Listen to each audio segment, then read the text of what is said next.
Dahil magsasama dito ang mga mababangis at ang mga maamo dahil wala na pong kasamaan dito. Pawang kabutihan at kapayapaan na po ang magaganap po sa New Jerusalem. And the kingdom of God will last forever. Kaya wag po tayo magpabulag sa paggawa ng kasalanan. Tumalikod na po tayo dyan at manumbalik tayo sa ating Panginoong Diyos. Jesus is our blessed hope.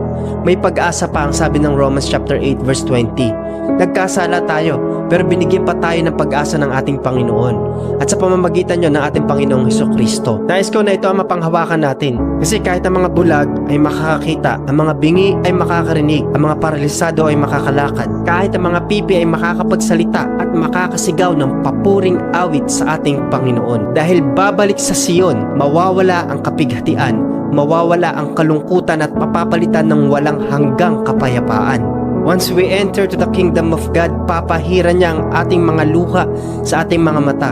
Wala ng sakit, wala ng karamdaman, wala ng pagtangis, wala ng pagdadalamhati, wala ng pagluha at pag-iyak, wala ng kalungkutan sapagkat lumipas na ang lahat ng mga naganap.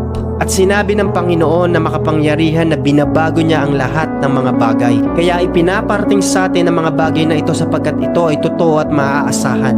Dahil ang Diyos ang Alpha at ang Omega, na ang ibig sabihin, siya ang simula at siya ang katapusan. At iniimbatahan tayo ng Panginoon na kung sino man uhaw sa Kanya ay uminom ng tubig na galing doon sa bukal na nagbibigay ng buhay na walang hanggan. God wants us to be safe at mangyayari lang po yon kapag tinanggap natin ng Diyos bilang Panginoon tagapagligtas ng ating buhay.